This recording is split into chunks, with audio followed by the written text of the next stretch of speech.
Amara Simba, bienvenue dans Histoire de Parisien. Qu'est-ce que tu peux nous dire? Quel est ton tout premier souvenir du Paris Saint-Germain? Je ne sais pas, la première fois que tu as vu le maillot ou le logo.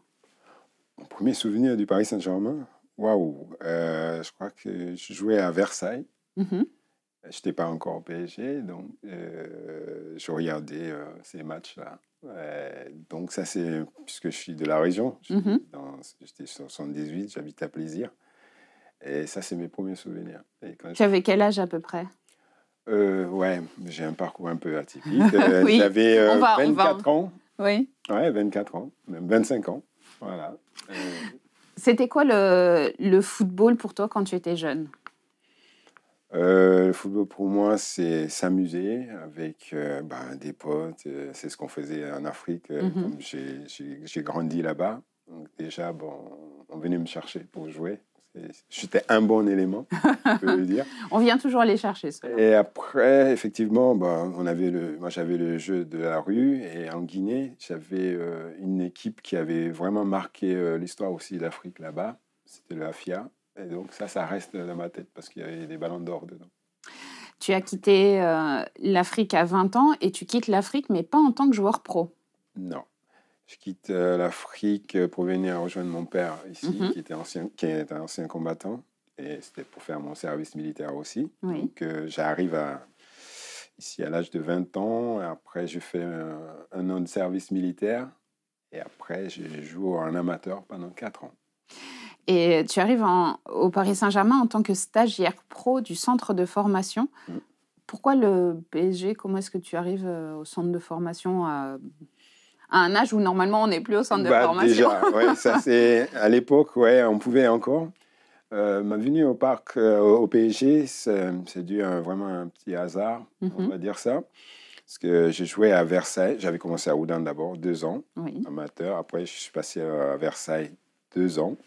Et ma première année à Versailles, j'ai joué contre la Selle Saint-Cloud. Il y avait Marc Cola qui jouait. Oui. Et après, lui, il arrête cette année-là et il vient entraîner les cadets nationaux du PSG. Donc, lui, il me connaissait déjà. Et après, il dit à Gérard Houllier, mais Amara Simba, vous pouvez vous intéresser à lui parce que c'est un buteur. Et Gérard Houllier lui a dit, mais enseigne-toi s'il est français. Et c'est comme ça que je suis arrivé au PSG, au fait. D'accord. Et donc, en tant que stagiaire pro, ça signifiait quoi, stagiaire pro? Ça veut dire, là, en 85, 86, là, j'ai déjà un âge de 25 ans. Oui. Donc, je viens au parc. C'était au Candelo, je me rappelle. Donc, je viens, Gérard Houllier me dit, viens avec nous pour avoir un an de stage, un an de stagiaire. Si tu es bon, on te garde. Sinon, tu retournes là où tu viens, quoi. Moi, je me rappelle que je lui ai juste dit, mettez-moi sur le terrain. Et après, déjà, j'avais la maturité pour ça. Déjà, dire ça à Gérard Houllier. Tu avais l'impression de toucher au Graal ou joueur de foot pro, c'était pas forcément un objectif d'enfant, pas forcément quelque chose qui t'avait fait rêver toute ton enfance? Non, quand je regardais les matchs à la télé et tout, justement, notamment avant d'arriver au PSG, parce qu'il y avait le mondial en 86, et donc il y avait au moins 5 joueurs qui étaient au mondial, Joël Bat, Joreb et tout ça, qui étaient là, donc je les voyais à la télé. Moi, j'étais un amateur, mais quand je regardais, je disais, mais je fais ce geste-là, je peux le faire aussi. Bon, au fond de moi, en tant qu'amateur, je n'étais pas encore dans le mode pro. Et quand on m'a donné ma chance, là, j'ai dit, je peux le faire. Et du coup, c'est comme ça que je suis arrivé. Et comment est-ce que tu passes dans l'équipe pro? Parce que tu signes pro à 25 ans, c'est déjà tard pour signer pro. Ouais, quand j'arrive au PSG, à l'époque, je jouais la première année qu'on m'a testé, je m'entraînais avec les pros. Donc, je jouais en réserve. Et on avait une réserve vraiment étoffée. Il y avait que des super joueurs. Je me rappelle, on dominait le championnat et je marquais plein de buts. Et ça n'a pas manqué. L'équipe première ne fonctionnait pas bien. Pourtant, ils avaient les 5 meilleurs attaquants du championnat. Et Gérard Houllier décide de nous donner une chance de démarrer contre Bordeaux, je me rappellerai toujours. Et ce match-là, je suis remplaçant, il reste un quart d'heure. Et là, il me fait rentrer. Et quand je rentre, tac, tac, je me rappelle, je fais une accélération, même un petit pont dans la surface, j'ai failli marquer. Et à partir de là, l'année d'après, il m'a fait signer. Tu fais un petit pont, tu viens juste de rentrer, c'est la première. Ah oui, on y va au culot. Hein. Non. Première fois que tu portes le maillot du Paris Saint-Germain en match officiel. Ouais, j'étais remplaçant. Ouais, là, et donc, tu rentres à 10 minutes, un quart d'heure, petit pont, on a le temps, mais oui. Je passe, je me suis même pas posé la question, en fait. Donc, je suis sur le terrain. L'instinct. L'instinct, allez, on y va. L'instinct du beau geste. On enlève cette peur-là. Et après, de là, Boweni m'a fait signer pendant 3 ans. La première signature. Après, j'ai reconduit encore. Parce que ton tout premier match en tant que pro, c'est en Coupe de France contre Nancy le 21 mars 1987. Ouais. Pro, oui, là, je me rappelle même pas. Parce que ça changeait pas grand-chose pour toi d'être pro, pas pro. Exactement, parce que j'ai joué avec eux et tout.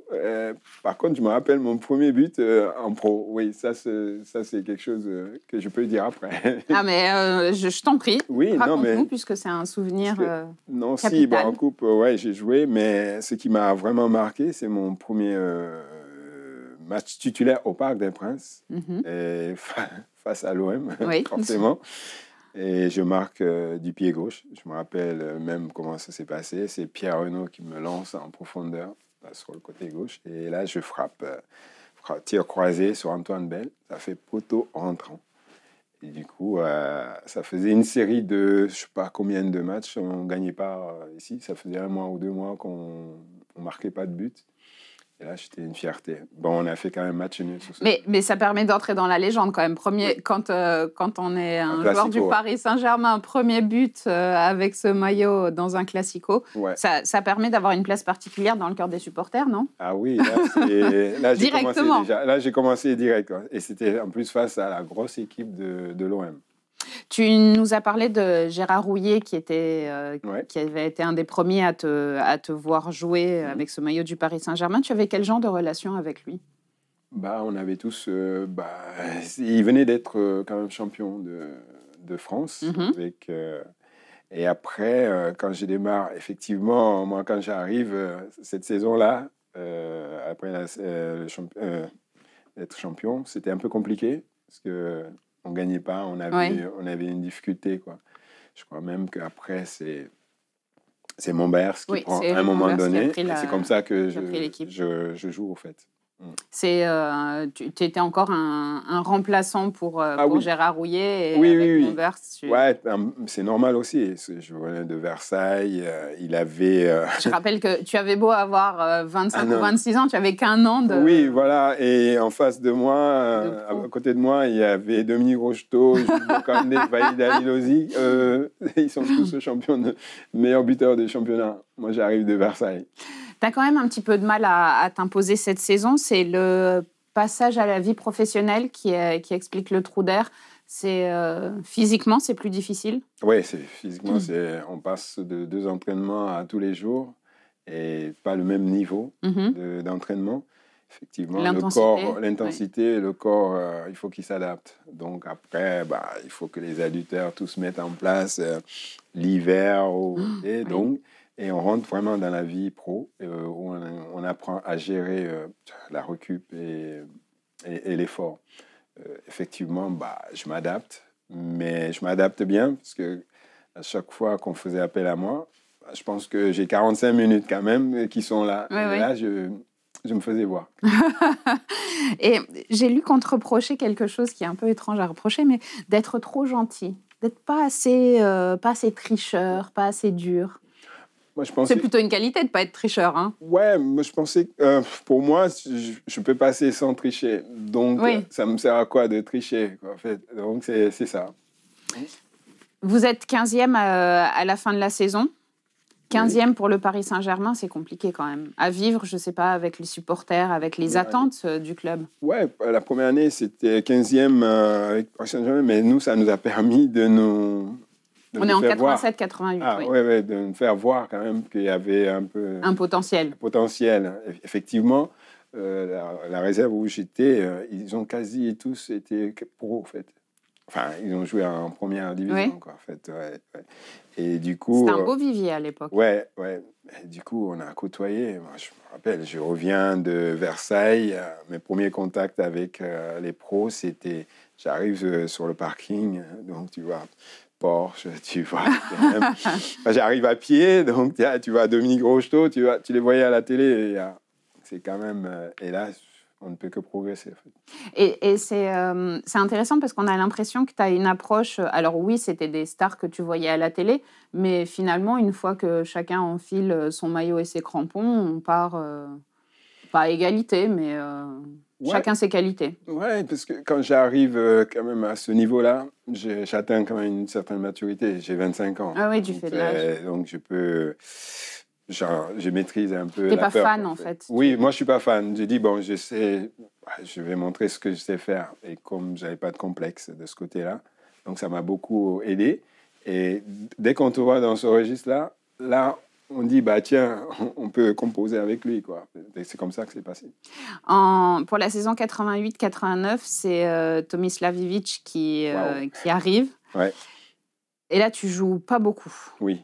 Et il se passe quoi? Tu penses même à quitter le club, non? Non, avec Tommy, il y avait quand même... il y avait deux Hugo qui étaient là aussi, on appelle ça... ouais. Il y avait Zlatko Vizovic, que je crois, qui jouait devant. Bon, il y avait des attaquants, quand même. Bon, je suis remplaçant, mais ce que j'ai apprécié chez Tomislav, c'est qu'il arrivait à quand même à te préparer psychologiquement pour rentrer. Parce que lui se disait, bon, il faut qu'il fasse jouer ces ténors qui sont là. Et moi, il savait que le potentiel, j'avais une certaine vivacité, vitesse et tout. Il disait, toi, tu vas rentrer au bon moment. Voilà. Et chaque fois, quand je rentrais, je faisais la différence. Je me faisais voir. Il y a eu un gros recrutement, encore une fois, dans le domaine offensif. Est-ce que ça t'a inquiété de voir arriver autant de monde? C'est toujours inquiétant de voir, bon, on mise sur, on fait des gros transferts, et après on dit, nous on va être second. Bah oui. Mais je t'ai préparé différemment. Ça veut dire, je dis, ok, je suis là, je sais que j'ai le niveau. Si on me donne la possibilité de jouer, donc il faut que je sois bon à ce moment-là. Donc moi je me préparais différemment en fait. Dans ma tête, c'était, si je me posais la question, mais il est là, je fais la tête. Jamais on serait en train de parler comme ça, parce que j'aurais perdu la confiance et j'aurais pas été, comme il disait à l'époque, le joker de luxe, en fait. Et il y a dans tes paroles, il y a une philosophie qui transpire. C'est une philosophie qu'on associe peut-être à tort parfois à l'Afrique, mais ce sentiment qu'on vit le jour présent, on vit les choses qui nous arrivent et on évolue comme ça. Le chemin se trace en marchant, en fait. Ouais, parce que je me dis, j'ai le niveau et je suis bien physiquement. Donc, si on veut jouer... On a l'impression qu'il n'y a pas de peur, pas d'appréhension, on ne crée pas d'attente, on suit le chemin. Exact, parce que moi, j'avais cette chance-là aussi, parce que comme j'ai marqué assez rapidement ce geste, la bicyclette, donc il y avait les supporters. Alors, moi, je suis sur le banc. Déjà, c'est pas mal quand on a les supporters avec soi au parc. Hein. OK. Donc, Didi, ils aimeraient que je rentre. Et à chaque fois, effectivement, quand je me chauffais, donc, ils voulaient attendre la bicyclette, quoi. Donc, ça c'est une forme de confiance et qui me rassurait, quoi. Alors, je me disais, il n'y a pas de souci, je suis sur le banc. À un moment donné, je vais rentrer, mais il faut que je sois prêt. Pour cette saison 88-89, pour les matchs retour, tu retrouves une place dans l'effectif. On a le sentiment qu'il y a eu un déclic ou un tournant. Je crois que j'avais déjà marqué ma bicyclette, non? Donc, c'est peut-être... Ouais, peut-être. Je crois qu'il y avait déjà les affiches qui étaient sorties aussi. Donc, il y a tout ça. Oui, parce que là, physiquement... Je m'aguerris et là, je connais la maison et je m'adapte aussi à ceux qui sont plus renommés que moi. Donc, je sais que... Mais à l'entraînement, je me sentais bien. Parce que cette 88-89, vous terminez deuxième, et donc ça signifie l'Europe pour 89-90. Ouais. C'est quelque chose dont tu rêvais, toi, l'Europe? Je rappelle juste, Ivic est toujours l'entraîneur et l'équipe, elle change pas beaucoup pour cette saison 89-90. Ouais, je me rappelle qu'on marquait un but, après c'était difficile de nous mettre, c'était défensif. Tomislav, il était vachement tactique là-dessus. Et je me rappelle aussi qu'on n'avait pas une grosse équipe, mais on a fait des bons résultats. En fait. Parce que c'est là que tu vas la marquer, ta bicyclette. Ah ouais, donc c'est ça. Cette saison-là que tu vas... C'est cette saison, ouais, voilà. Quand certains pensent qu'à l'Europe, toi, on est au mois d'avril contre Mulhouse. Ouais. C'est le geste qui te fait entrer dans la légende du PSG, dans la légende du football même, parce qu'on pourrait presque dire que tu as fait une Simba. Ouais.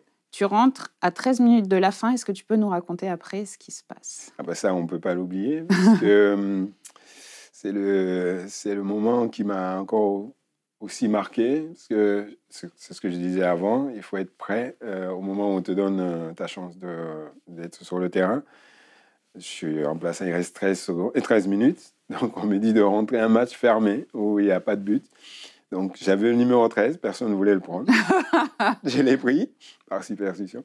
Et je rentre, il reste 13 minutes. Et à la 13e seconde, à peu près, tant que le ballon arrive là, je mets la bicyclette.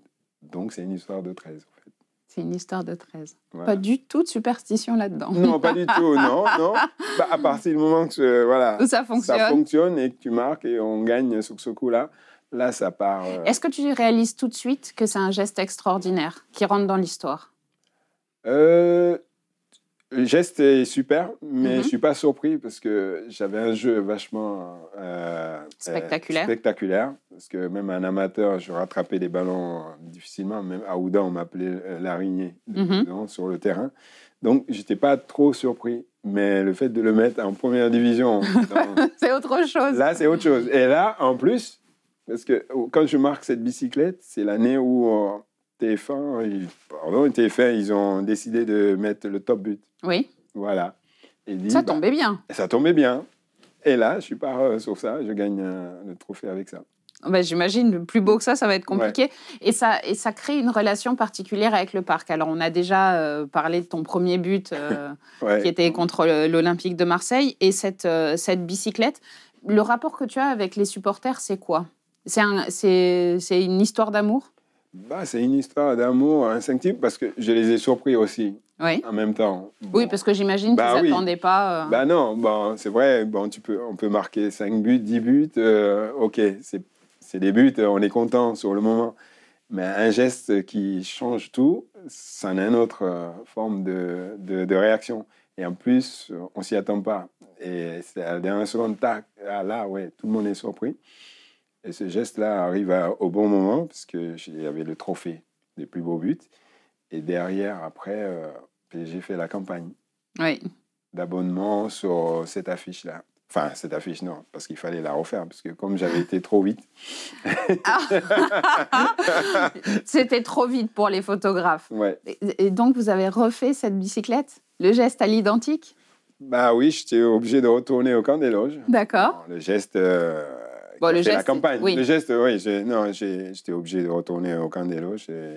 Donc, c'est notre photographe, Christian Gavel, qui était là, avec Coussin là. Toute son installation. Donc, j'étais obligé de refaire les gestes avec Gérard Lescure. Combien de fois? Je veux citer tous les noms. Il y avait Marc Collat qui me balançait le ballon, et il y a Gérard Lescure qui reprenait, et Christian là en dessous.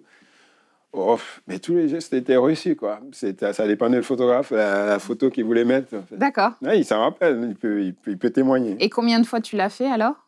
Tu te souviens, une dizaine de fois? Une dizaine de fois, c'était ce que je maîtrisais à ce moment-là. Donc, alors, ça, c'est pour la saison 90-91, cette campagne, mais je reviens sur la situation 89-90, vous terminez 5e cette saison-là. Et le fait d'être souvent le sauveur en fin de match, alors c'était ce dont tu parlais, de Joker de luxe, mais quelque part, pour les supporters, c'est encore plus fort parce que rentrer et marquer, ça donne un vrai rôle de sauveur. Ouais, C'est vrai que les supporters, ce qui intéresse les supporters, c'est de gagner. La victoire. Voilà, gagner, je ne veux pas gagner. Mais quand un match est fermé et puis quelqu'un rentre, il fait la différence, ça, c'est un fait marquant, en fait, quelque part. Et pour cette saison 90-91, tu pars à l'AS Cannes. Il s'est passé quoi? Alors, le Paris Saint-Germain avait un nouvel entraîneur, Henri Michel. Ouais. Et tu n'as pas trouvé ta place? C'est pas que j'ai pas trouvé ma place, c'était compliqué, parce que il y avait la campagne sur moi. En plus, c'était vraiment... Oui, c'était cette année-là. C'est incroyable. Ça paraît inouï aujourd'hui de penser qu'il y a une campagne avec un joueur, le joueur part jouer ailleurs. Donc, Henri Michel arrive. Bon, moi, je ne sais pas ce qui s'est passé entre moi. Donc, il met une équipe en place. Il ne me met pas au début. L'équipe gagne. Qui commence à gagner. Donc lui, après, il ne veut pas me mettre. Il dit, bon, et même, il est parti plus loin. Et puis, il est parti, bon, il n'est plus ce monde, mais il est parti plus loin. Il a dit même à Borelli, on va vendre Amara. Borelli dit... mais il est sur toutes mes affiches. Borelli dit non, mais moi j'ai 2 joueurs que j'adore parce qu'il adorait les beaux gestes et tout. Il avait sa fête physique et moi. Donc Borelli dit non. Magnifique. On ne va pas vendre Amara. Par contre, on peut le prêter. Oui. Ok. Je n'étais pas encore au courant. Et là, après, il décide de me prêter. Et ça, je suis obligé de la raconter. C'est Cannes. Monbers qui était à Paris, qui est parti à Cannes avec Borou. Et il y avait Luis Fernandez aussi à Cannes. Donc, Monbers, il m'appelle, il me dit, viens avec nous, c'était le soleil, tu vas t'y plaire et tout. Moi qui avais jamais... Comment séduire quelqu'un? Il y a le soleil, c'est pas mal. Moi qui n'avais jamais quitté Paris, avec les fans, les supporters, j'ai dit, mais qu'est-ce que je vais faire là-bas? Non, c'est impossible et tout. Il décide quand même de me prêter. Et là, je me rappelle que j'étais au camp des loges, quand ça avait été décidé, j'étais voir Henri Michel. J'ai eu la discussion avec lui. Il me dit, c'est bon que tu es prêté et tout. J'ai dit, OK, bon, je m'en vais, mais je ne voulais pas partir. Je lui ai dit, sincèrement, j'espère que la chance sera de mon côté. Et je pars à Cannes. C'est comme ça que je pars à Cannes. Quand j'arrive là-bas, effectivement, j'ai mis du temps, 2 mois avant de me remettre. Parce que mais psychologiquement, c'est difficile. Non, j'avais jamais quitté. Même le beau temps et tout, j'avais jamais quitté Paris. En fait. Mais tu vas te rappeler au bon souvenir des Parisiens en inscrivant une superbe bicyclette contre le PSG. D'ailleurs, ce sera le but de l'année, là aussi. Ouais. C'est comme celle contre Mulhouse avec le Paris Saint-Germain. Mais en plus belle. De toute façon, En plus belle. En plus belle, sauf qu'elle est contre le Paris Saint-Germain. En plus belle. Non, mais par contre, cette bicyclette non, mais aussi... c'est toujours... En fait, c'est toujours comme s'il y avait une étoile. C'est ça. C'est ça. Non, mais... Je ne suis pas hyper superstitieuse, mais je commence à y croire, là. Jusqu'au bout. Attends, jusqu'à quand on va arriver à la dernière. Non, cette bicyclette, en plus, c'est... Comme tu viens de le mentionner, c'est comme une étoile. Il y avait un journal qui s'appelait Le But. Oui. Il appelait, l'avant-veille, il appelait deux joueurs opposés pour donner leur souhait pour le match à venir. Okay. Moi, je me rappelle, on m'avait pris, moi, à Cannes, et ils avaient pris Philippe Janot. Normal, l'ancien Parisien. Donc, ils me demandent qu'est-ce que je souhaite pour ce match-là. PSG vient à Cannes. J'ai dit, moi, mon souhait, c'est de marquer une bicyclette contre PSG. Ils ont marqué. Tac. La vache. Ils ont posté. Alors, si je peux me permettre, il faut avoir un sacré courage pour dire j'aimerais marquer une bicyclette. Ah non, c'est mon souhait. J'ai le journal. Tac, il y a une sincérité qui est agréable. Mon souhait, c'était ça, parce que je suis parti, je ne voulais pas partir. Donc voilà. Et ça n'a pas manqué. Les jours J, on vient, comme avant. Je vais dire bonjour au vestiaire à mes potes. Oui, normal. Il y a Joël Batz qui était dans les buts. Il me dit, Sim, tu déconnes pas. Il me dit, Antoine et tout ça, là, ils sont fâchés. Hein, tu vas voir, tu vas prendre des coups. Puis, le match, il commence. Et ça n'a pas manqué. Je mets la bicyclette. Et là, je me rappelle, il était sur le banc et tout. Là, Henri Michel, il a pris cher. J'imagine que ça devait râler. Ouais. Et pour toi, cerise sur le gâteau, tu découvres l'équipe de France. Ouais. C'est, j'imagine... Alors non, j'arrive pas justement à imaginer l'émotion quand on n'a pas choisi depuis enfant d'être joueur pro, de se retrouver à porter le maillot de l'équipe de France. Et surtout en commençant à 25 ans avec les pros.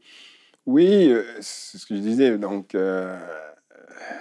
j'avais confiance en moi Et j'étais dans le bon créneau, en fait. Donc, même si j'étais remplaçant, je marquais quand même le coup. Et quand j'étais à Cannes, je mets 13 buts. On fait 13 matchs sans défaite. Donc, à l'époque, Ça marque. C'est vrai, quand on revient là-dessus, l'époque, quand PSG m'a prêté à Cannes, ils étaient 3e quand je pars. Oui. Au milieu de saison. J'arrive à Cannes, ils sont 18e. Oui. Donc, en fin de saison, Cannes est 4e. PSG a failli descendre.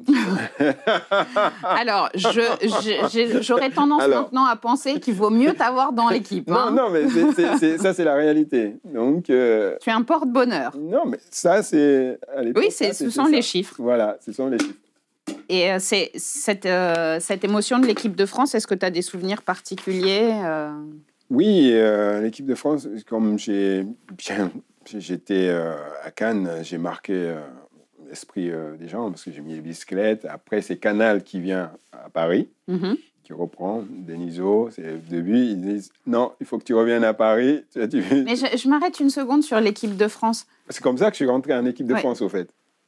C'est quand je suis revenu à Paris, c'est comme ça qu'ils me reprennent en équipe de France. Et le maillot Le maillot de l'équipe de France, c'est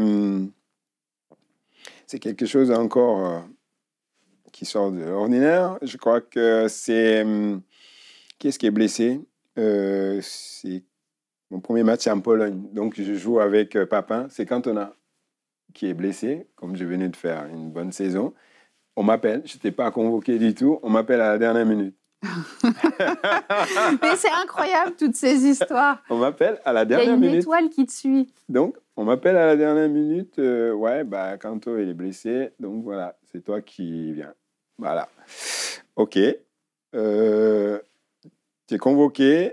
On décolle à Orly. Donc, tu viens l'avant-veille. Ça, c'est encore un autre truc. Je viens. C'est la première fois que j'ai rencontré Michel Platini, qui était un sélectionneur. Donc, j'arrive à l'hôtel. Il y a un Rémi qui me dit viens, il y a le sélectionneur là. Je vais quand même te présenter le gars. Oui. Donc, j'arrive. Michel Platini me dit écoute, il dit bonjour, moi je t'ai sélectionné. Tout ce que je te demande, c'est que tu me mets 1 ou 2 buts. Tu vas être titulaire, tu me mets 1 ou 2 buts. 2 jours avant le match. Hein. La vache. Là, pas de pression. Là, je n'ai pas dormi, par contre. J'imagine quand Michel Platini vous dit ça. Voilà, je n'ai pas dormi.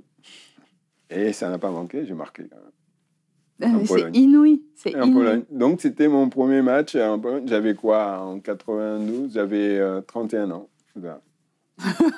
Même Jacques Bondou a dit mais c'est en rigolant, il me dit c'est pas possible. 2 ans, un noir, c'était marrant. Ah là là. On revient au Paris Saint-Germain. Donc l'arrivée de Michel Denisot, c'est Arthur Georges qui est l'entraîneur. C'est un PSG complètement différent que tu retrouves. Oui, avec des Brésiliens.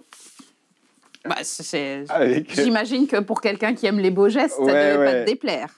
Non, quand Michel il revient, il m'a vu, il me dit Amara, non, tu reviens. Donc on rentre quand même dans un bras de fer parce qu'il fallait que je change quand même mon contrat. Et après, tout se met en place. Et donc là, je suis à Paris avec une grosse équipe. Un recrutement vraiment, XXL. Hein. Une équipe mature. Donc, et puis, il y a David Ginola qui arrivera en cours de saison. Oui, il y a David, il y a Georges Weah. Waouh! Rien que ces 2 noms. Tu as Ricardo, tu as Valdo, tu as Antoine Camboiré, tu as Lama dans les buts, tu as Vincent Guérin, Paul... Je pense que là, il y a n'importe quel supporter du Paris Saint-Germain qui entend cette équipe, il ferme les yeux et il est dans un rêve. Là, il revoit le match PSG-Real Madrid. C'est ça. Là, on dit quand même... voilà. Donc, on avait... C'est le super, super haut niveau, là. Là, donc, on est dans cette équipe. Effectivement, moi, en étant dans cette équipe, j'ai joué en même temps en équipe de France, quoi. Donc là, j'étais en plein. Là. C'est la saison où tu vas jouer le plus avec le Paris Saint-Germain, 27 matchs, même si tu restes encore ce super sub, ce remplaçant de luxe, un joker de luxe. Ouais. Oui, c'est... Finalement, est-ce que c'était une position qui te plaisait? Est-ce que ce côté surprendre, rentrer, je sais pas, à la 60e, 80e et surprendre, est-ce que c'est quelque chose qui, au fond, finissait par te plaire? Sincèrement, j'ai dit oui. Parce que si j'ai dit aujourd'hui, j'ai joué au PSG, j'ai marqué 40 buts. Point. Point. Ouais, il a marqué 40 buts. OK, bon, ben voilà. Mais j'ai dit, je suis au PSG, j'ai marqué une bicyclette de chaque côté. Donc ça reste. Ah ben c'est certain, beaucoup plus que le nombre de matchs titulaires. Donc voilà, voilà, j'ai choisi. D'ailleurs, j'ai pas choisi. Non. On ne peut pas dire ça. Donc ce côté-là, je le prends. Tu parles de bicyclette, évidemment, on va revenir sur la fabuleuse bicyclette contre Nîmes. Ouais. C'est ta préférée? Elle a une histoire aussi. Oui, mais je ne suis pas surprise qu'il y ait une histoire derrière, ouais, Amara. Justement, parce que c'est la bicyclette contre Nîmes. Je reviens de l'équipe de France. Oui. J'avais marqué. On avait joué, je crois, c'est Francis sur un petit nuage. Ouais, je marque. J'arrive. Je suis sur le banc. Je ne suis pas titulaire. Normalement, quand on revient de l'équipe de France, on a marqué. C'est quand même inouï, ça. Enfin, aujourd'hui, ça paraît complètement improbable. On marque en équipe de France, on revient en club, on est sur le banc. Arthur Georges, il avait une petite dent contre moi, il ne me met pas. D'accord, je ne dis rien. Je suis sur mon banc, je ne dis rien. PSG Nîmes. Je pense qu'Antona, il jouait même à Nîmes à l'époque. Le match, il se déroule 45 minutes, rien. Pas de but et rien du tout. Fermé. Et pendant la mi-temps, à la pause, il décide que je m'échauffe. Donc, je m'échauffais tout seul sur le côté, sur le banc. Et puis, je démarre la deuxième mi-temps. Et là, je marque la plus belle bicyclette de ma carrière. Sur une touche de Paul Le Guen. À moitié de poitrine, la plus haute et en pleine lucarne. Donc, ça, c'est... Je ne peux pas dire mieux. C'est une signature. Donc, Donc, j'avais marqué côté Auteuil, la première. Et la dernière, c'était côté Boulogne. Donc là, 92-93, parce que vous avez fini troisième. En 91-92, derrière l'Olympique de Marseille et Monaco. Ouais. Troisième, mais on sent qu'il y a quelque chose qui est en train de se mettre en place. C'est d'ailleurs pour cette saison qu'arrive Georges Weah. Quand tu le vois arriver, tu te dis quoi? En fait, on a le sentiment parfois que tu n'as pas conscience des superstars et qu'il n'y a pas plus impressionné que ça, même en voyant arriver Georges Weah. Non, parce que c'est ce que je disais au départ. Et puis en plus, là, tu connais le club. Là, oui. Comme moi, j'avais confiance en moi par rapport à mes jeux. Plus vite, j'ai attiré l'attention sur les supporters, l'attention des supporters. Et là, c'est une confiance, au fait, en plus. Et en plus de ce que je suis capable de faire sur le terrain. Même si je n'ai pas beaucoup de matchs, mais quand je participe, je me fais voir. Donc ça me met en... Si on me garde, position particulière, oui, un petit peu. C'est particulière, mais si ce n'était pas un bon élément, on ne me mettrait pas dedans. Bien sûr. Donc déjà, je fais partie. Et après, je me dis, OK, mais c'est psychologique quand même, parce qu'il y a des matchs, on ne me préparait pas du tout. Avec Arthur Georges, il ne me disait même pas, c'est la dernière minute. Donc là, c'était une autre préparation. Voilà, donc ça, je savais. Vous jouez la Coupe d'Europe, mais vous laissez quand même pas mal d'énergie en Coupe. Et à la trêve, après une défaite contre l'Olympique de Marseille au Parc des Princes, vous êtes 4e. Ouais. Mais on va rester sur la Coupe d'Europe, parce qu'il y a évidemment ces quarts de finale contre le Real Madrid. Je rappelle 3-1 à l'aller à Madrid pour le Real et la victoire du Paris Saint-Germain 4-1 au Parc des Princes. Ouais, je pense que je revenais de blessure déjà. Ouais, pour l'aller ou pour le retour? Pour les deux. Enfin, je n'ai pas joué l'aller. D'accord. Parce qu'il était... Ah, mais ça explique la défaite 3-1 alors. Non, je n'ai pas joué l'aller parce qu'on a dit c'est Real Madrid. Il est parti pour mettre un pas trop offensif quoi, oui. Et marquer le but qu'il faut. Mais sauf qu'on en a pris 3 en fait. Oui. Et au match retour, qu'est-ce qui s'est passé? Arthur, il a dit on n'a pas le choix là. On met 3 attaquants. Voilà, Georges Weah, David Junior et moi. Donc, quel match? Devant. Là, je me rappelle, la veille, on s'est même pas préparé. Ça veut dire on a pris tout le monde dans la même pièce et voilà, on a fait écoute les gars. Quoi qu'il arrive, on gagne le match. On ne sait pas si on va être qualifié, Ouais, mais on gagne mais le on match. gagne. Donc, on est parti sur ça. Et tu vois, c'est intéressant ce que tu dis parce qu'on a le sentiment. Là, c'était un grand Real aussi à l'époque. Ah oui, Boutragueño, C'est ça. Rémi Michel. Et on a l'impression qu'il y avait, à l'époque, au Paris Saint-Germain, cette capacité de dire demain on gagne. C'était même pas une question, c'était même pas. Il n'y avait pas d'alternative. C'est demain on gagne. On verra si on est qualifié, mais demain on gagne. Cette assurance dans vos capacités, elle était immense à l'époque. Bah, c'est normal parce que quand on reprend les joueurs qui étaient sur le terrain, on prend l'âge, on prend leur position, on prend leur mental, on dit « Ah, ok, ceux-là, ils peuvent parler ». Donc, ça veut dire, c'est quand même un David Ginola qui n'avait pas peur, qui jouait toujours sur le même côté, hein, avec la moitié de poitrine, avec même pas peur. David, George Weah, enfin d'autres, Ricardo, c'était ancien capitaine du Brésil et tout, Valdo, c'est des hommes d'expérience. Des hommes d'expérience, effectivement. Des hommes d'expérience. Oui. On était là. Ce moment-là, on avait besoin de ça. Parce qu'il fallait psychologiquement se préparer. Parce que quand tu prends 3 au Real Madrid, nous, on était jeunes dans Ligue, on appelle la Ligue des Champions aujourd'hui. Oui. On était jeunes parce que Real Madrid, c'était une des meilleures. Ils avaient l'habitude de ça. Mais nous, sur le terrain, on a dit, aujourd'hui, au Parc des Princes, il ne faut pas qu'on perde. Et là, vous n'avez pas perdu. Et là... Encore on s'est une bien étoile. préparé oui, parce qu'on s'est vraiment bien préparé la veille. Et je me rappelle le premier but. Bon, j'ai failli marquer déjà sur ce coup. J'ai pas marqué, mais j'ai failli marquer le premier but. Et après, je provoque le corner qui amène le premier but. Mm-hmm. Et je revenais de... C'est ce que j'ai dit, je revenais de blessure. Donc, mais je courais partout. J'ai dit ce match-là, je suis motivé. Là, je cours partout. Vous étiez porté par le public, par l'objectif. Mais là, je pense que tous ceux qui ont été dans le stade ce jour-là, ben, ça leur reste au niveau d'émotion. Si je peux me permettre, même devant la télévision. Hein. Non, mais déjà, ouais, à la télé, je n'imagine même pas. Il y en a qui ont dû casser des verres ou autre chose. Mais tous ceux qui étaient dans le stade, parce que le scénario est super. Ouais. On peut même pas l'expliquer. Il faut le vivre, en fait, sur le moment. On va quand même le rappeler pour les plus jeunes qui l'ont peut-être pas vécu. Bah oui, parce qu'on mène, on est content. Il y a un hélicoptère qui s'appelle Zamorano. Il monte, il nous met à une tête, il dit OK. On fait comment là ? Là, on fait quoi ?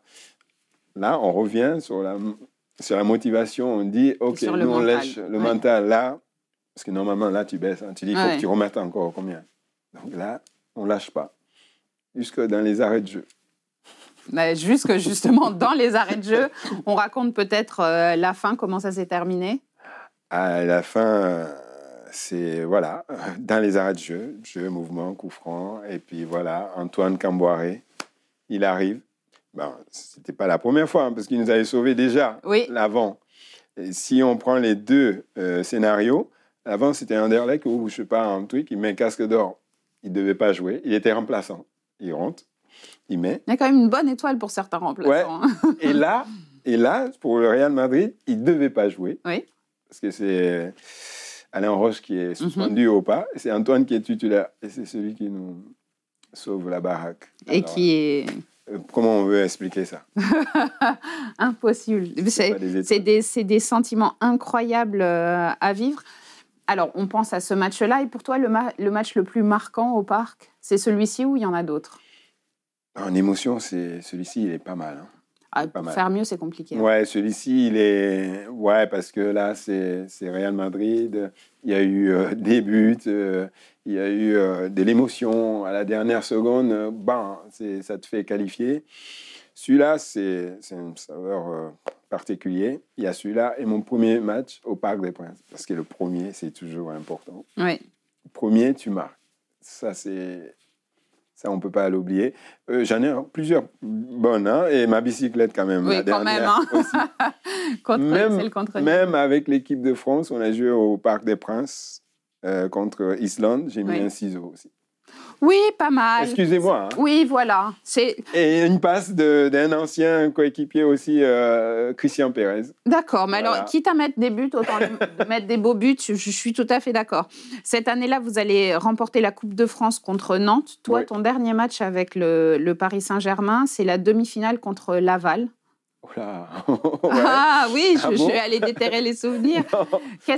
Pour toi, c'est quoi ta dernière image en match avec le Paris Saint-Germain? Ah, si ce qui me reste, moi, en image, je pense que c'est Nîmes. Je vais prendre D'accord. ça comme, ouais, parce que je ne me rappelle pas des autres, parce que même la coupe, je ne la joue pas, la Oui, finale, parce qu'il ne me oui, met pas pas sur la le finale. truc, Oui. sur la feuille. Mais souvenir que j'ai comme dernier match, c'est je reste sur Nîmes, quoi, en fait. Non, c'est vrai, Oui, oui. c'est ce qui m'a plus marqué, parce que je ne vois pas d'autres matchs, quoi. Il y a une expression au Brésil qui dit on ferme avec une clé en or, et là, c'était fermé avec une clé en or. Ah ben voilà, il y a 2 copes ici à Paris, ben, chacune a eu sa bicyclette, donc voilà. C'est bien ce goût pour la justice. Pourquoi quitter le PSG à la fin de la saison 92-93? Pourquoi? Parce que c'était un peu tendu avec Arthur Georges, Mhm. parce qu'il ne me faisait pas. Pourtant, elle a voulu me garder. J'ai dit, mais pourquoi il veut me garder s'il ne me met pas? Parce Oui. que la finale parce de la que- Coupe, il n'a pas voulu me mettre. Et il n'y a pas de raison. Parce qu'il y a des joueurs qui étaient blessés, il leur a mis, et les a mis à ma place. Donc, ce côté-là, j'étais pas, comme j'étais en fin de contrat, Denisot, il m'avait dit, ouais, non, mais on te prolonge et tout. Et le pire, c'est que j'avais 2 propositions. Il y a Marseille qui m'avait contacté. J'avais même pas eu le temps de réagir. Et il y a Monaco qui m'a contacté par la suite. Arsène Wenger. Il m'a dit, bah, tu viens, 2 ans, c'est tant. J'ai même pas réfléchi. Donc, je suis parti. C'est comme ça que je suis parti. Parce que je savais que je n'étais pas une priorité pour Oui, je comprends. Arthur. Et or que je venais de faire des bons trucs, en fait. Oui, il y saison. avait besoin d'un peu Donc, plus c'est comme de ça que je suis parti reconnaissance. à Monaco. Ah oui, là, j'ai eu peur un instant. Par rapport à l'OM? Bah oui. Ah non. Pas possible, de Non, toute mais façon. je dis ça comme ça. D'accord. Mais j'ai La même pas. proposition est arrivée, mais tu y as Ouais, même j'ai même pas. pas. Non, j'ai On pas eu le regarde temps pas. de regarder. Et là, j'arrive à. Déjà qui t'aimait, les supporters parisiens. Non, mais oui. Donc, je Là, garde. ils vont aimer cette idée que tu n'aies même pas regardé la Non. proposition. Et là, ça reste comme ça. Et quand j'arrive, c'est drôle, je suis obligé de le dire, quand j'arrive à Monaco, tac, c'est là où l'histoire de OM est tombée, en fait.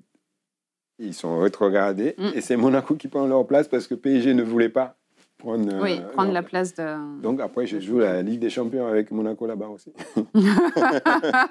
On peut continuer. Oui, c'est ce que j'allais dire, la petite étoile, elle continue. Il te reste quoi en toi de tes années parisiennes? Bah, il y a eu quand même un côté un peu délicat qui m'a empêché de jouer l'Euro. Oui. C'est ma blessure quand même en 92, c'est ma blessure à l'entraînement. Oui. Je suis sélectionné pour l'Euro 92 avec Michel Platini comme entraîneur. Il y a un jeune qui s'entraîne avec moi et il me blesse sur le terrain, quoi. Et donc ça m'a empêché du terrain de 7 mois, jour pour jour, avant de rejouer en première division. C'est pour ça que j'ai pas eu beaucoup de sélections. Ça, c'est la partie la plus douloureuse. Ouais. Et ben, la meilleure, après, je suis revenu et ça ne m'a pas empêché de mettre la bicyclette. C'est quand même des années de joie, les années parisiennes. Ah non, c'est quand même 7 ans au PSG. J'en ai vu des gens costauds venir et ne pas s'adapter. Ou mettre du temps. C'est dur de s'adapter au Paris Saint-Germain. Ouais, c'est le piège. On ne la voit pas tout de suite, mais une fois qu'on est dedans, tiens, on dit, bon, voilà. Parce que Paris, c'est que on peut faire tout ce qu'on veut. Ça veut dire que ce soit en journée, en soirée ou pas, on est sollicité de partout. Tout le temps, ouais. Donc, si on ne se met pas vraiment dans sa bulle, là, on est éparpillé. Le temps qu'on se rende compte, ça passe vite. Tard, ouais. Ça passe vite. Bon, après, il y en a qui se ressaisissent. Hein. Ah, et après, une fois que tu te mets dedans, tu sais que tu es dans un endroit magnifique, quoi. Ben, par rapport aux supporters déjà. Le parc. Et le parc, non, c'est pour ça, parce qu'aujourd'hui, à Paris, c'est quand même moins de trucs, c'est amplifié comme ça. Oui. Donc, dans les deux sens, tu es obligé de faire attention. À tout. Et toi, tu as connu le début des belles années Paris Saint-Germain sous l'ère Canal+. Comment tu le vois, le club aujourd'hui? C'est une nouvelle ère, mais ça devrait aussi être de belles années. Enfin, ce sont de belles années. Ce sont des belles années depuis que les nouveaux ils sont arrivés. Donc, le club est monté en flèche au niveau européen, mondial. Tu as les meilleurs joueurs en France, déjà sur le terrain de Paris. Le budget, on rivalise avec les plus grands. Les plus grands. Non, au niveau Ligue des Champions, on a fait 2 finales quasi. Oui. Donc, c'est quand même... le niveau est très, très élevé et les ambitions aussi. Ça fait rêver de jouer avec des joueurs comme... c'est des magiciens, quoi, en fait. Là, un pied gauche, ça arrive où on veut. Quand on est bien appliqué, on ne peut que progresser. Oh là là, il y en aurait des belles bicyclettes, là. Ah non, on va s'arrêter là. Voilà. Merci beaucoup, en tout cas, d'avoir partagé tes souvenirs avec nous. Merci beaucoup, Amara Simba. À très bientôt. Très bientôt. Merci à vous.